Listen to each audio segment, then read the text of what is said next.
4-5 Systems of Linear Inequalities. So this is 4-4 ramped up. So instead of graphing just one inequality on the coordinate plane, you're going to be graphing two inequalities on the coordinate plane. And then you're going to shade the regions of overlap. So if we look at this inequality right here, we have y is less than x plus 1. So we have y is less than x plus 1 graph right here. And it's a dashed line because we don't want to show the values included in the solutions for y. So since y is less than, everything lower than that should be shaded. But since we have another function here that we have to graph, we have to look at that one as well. So we have y is less than or equal to 2 times x minus 2. So this is graphed on the blue solid line.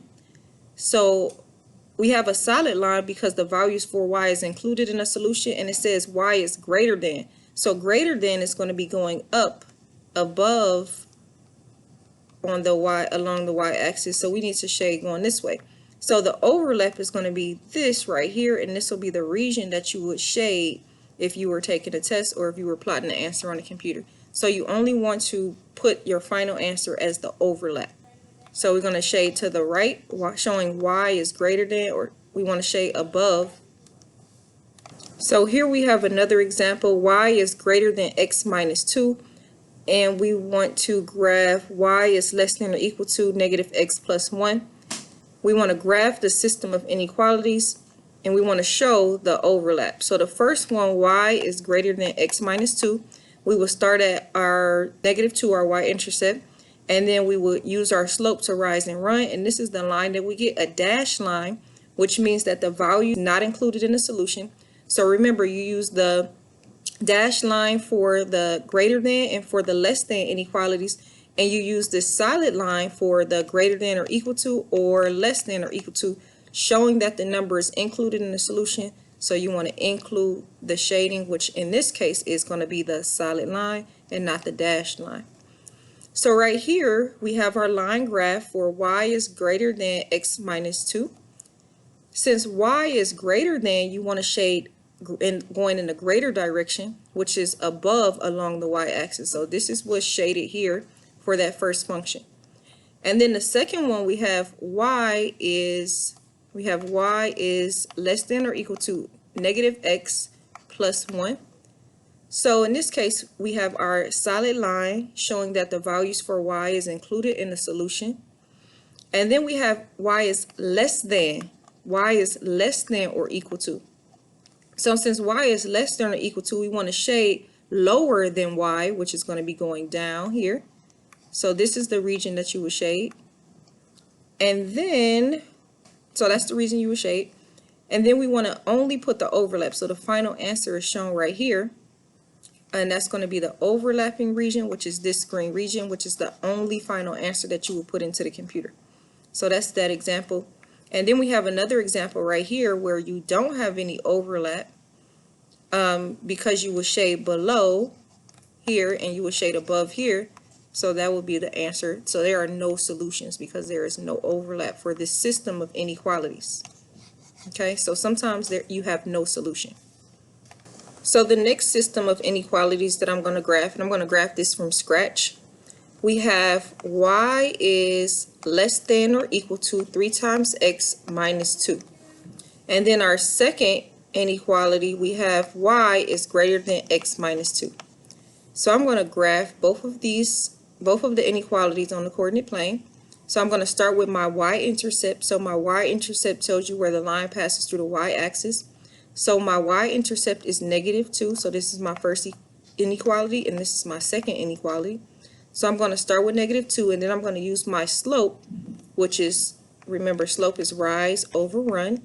So since my slope is 3, if I change 3 into a fraction, I will put it over 1.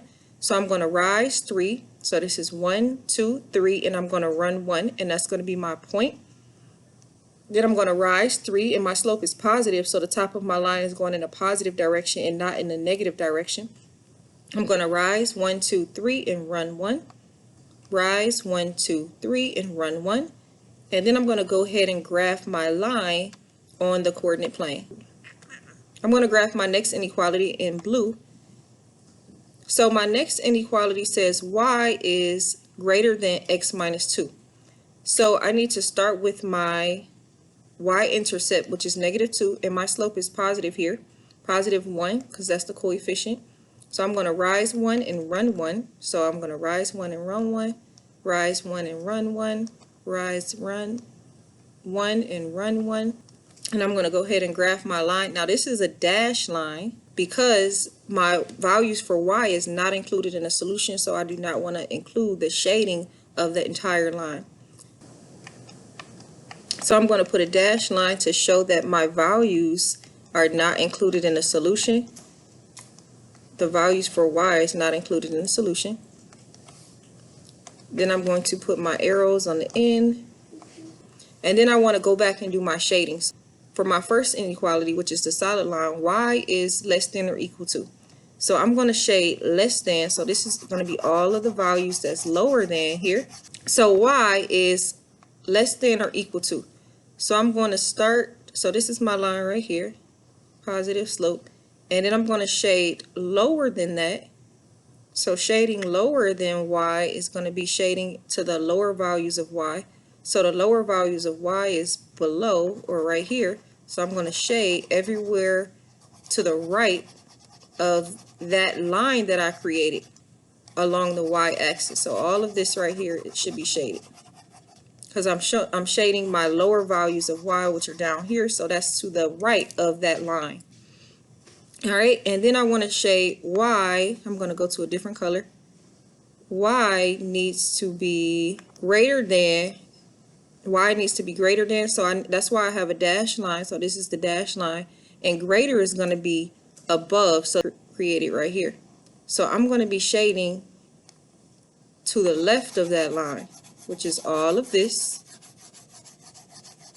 Now the final answer is going to be this overlap, the part that changed to green. So this is the overlap right here. This part right here is going to be the overlap, because that's where the two inequalities have the same solutions. So if this was a test, you will only shade this region right here. You will not shade the other regions. Only this part. And that will be the final answer for this system of inequalities. The next system of inequalities that we're going to graph, the first one is, or the second one, this is the first, and this is the second. The second one is already in y equals mx plus b format, so I'm just going to write that one first. Y is less than -x minus 1. And then the second one, I actually need to solve, well, the first one, I actually need to solve to put it in that format that I need. So I have -6 times x plus 4 times y is greater than or equal to 8. So what I want to do first is move my -6 times x term to the other side of the inequality. So since I'm moving the entire term and not just the x, I want to add it to both sides and not divide it by both sides. So since it says -6 times x, in order to undo that, I need to add 6 times x to both sides. So I'm going to put 6 times x on both sides of the inequality. Whatever you do to one side of the inequality, you have to do the same thing to the other side. This is going to cancel out because it equals 0. I'm going to bring down my 4 times y. I'm going to bring down my inequality greater than or equal to, and I'm going to write my variable term first, which is 6 times x, and then I'm going to put plus 8 since 8 is positive. Now I have to get y on the right side of the equal sign by itself, so I'm going to divide both sides of my equal sign by 4, because to undo 4 times y, I have to divide by y, because it's connected to the y through multiplication. So because I'm just moving the 4 and not the entire term, I'm using division. This 4 is going to cancel out. Then I have y is greater than or equal to 6/4, which simplifies to 3/2 times x plus 8 divided by 4 is 2. So that's going to be the function that I'm going to use in order to graph.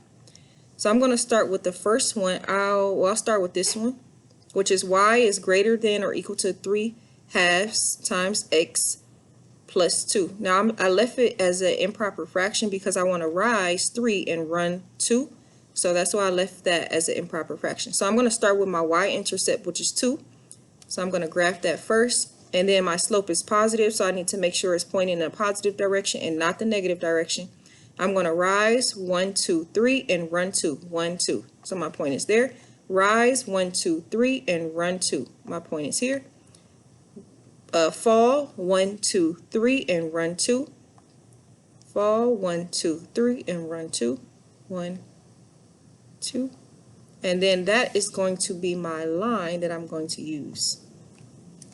All right, so and this line should be a solid line because the values for y is included, or whatever is on the left side of the right side of the equal sign is included in a solution, or the right side of the inequality is included in the solution. All right, so I'm going to graph my solid line, and this is my line right here going through my points, and then I'm going to graph my other inequality. So at this point I need to shade all values that's greater, all the y values that's greater than or equal to, or the y values that's greater. So if I were to shade this, I would shade above. The values for y that's greater is going in this direction because y is greater. So, but I'm not shading yet. I'm not shading yet because I have to graph my other system. So now I want to graph my other system. I'm going to start with my y-intercept, which is -1. So -1 is right here. And then my slope is negative, so it should be in the negative direction. The top of my line should point in the negative direction. I'm going to rise 1 and run 1. Rise 1 and run 1. Rise and run 1. Rise and run. So this is my relationship for that second inequality, and I'm going to graph my line. And this is a dashed line because the values for y is not included in the solution. So I know I need a dashed line and not a solid line. The line that I just created is here. So if I'm shading all values for y that's less than, that's going to be values that's going this way. Values for y that's less than that line. And then I have the other one. I need values for y that's greater than or equal to the solid line. So I need to go this way. Values for y that's greater than or equal to. So greater than, these are my greater, so I'm shading above. I'm shading above. And then the overlap is going to be the region of my final answer. So this is the overlap where I see my arrows on both. So this will be the region that you would shade and turn in on the computer. So this part will not be colored in on the computer or on the test, and this part will not be colored in on the test. So the only region that you should have colored in on the test is this region of overlap. So now here we have two examples where the inequality is already shown on the graph. So we want to figure out what are the two equations that we have here. So we have y. We're going to do this orange line. We can do the orange line first. Or actually, we can do the blue line. We're going to do the blue line first. So we have a solid line. So because we have a solid line for both of our lines, we know we're going to be using greater than or equal to inequality or the less than or equal to inequality. That means that the values for y are included in the solution. So we include that shading, which means we include that solid line, no breaks, no shades, no open spaces, okay? More writing. And then we have to figure out, okay, what is my y-intercept? So remember our format, y equals mx plus b. All right, so instead of an equal sign, we're going to use one of these inequalities, greater than or equal to or less than or equal to. So my value for b is right here for my blue line, and that looks like 1, 2, 3, 4. My scale is not going by ones, as you can see. It's going by twos. So if this is -8 here, this is -2, -4, -6, then -8.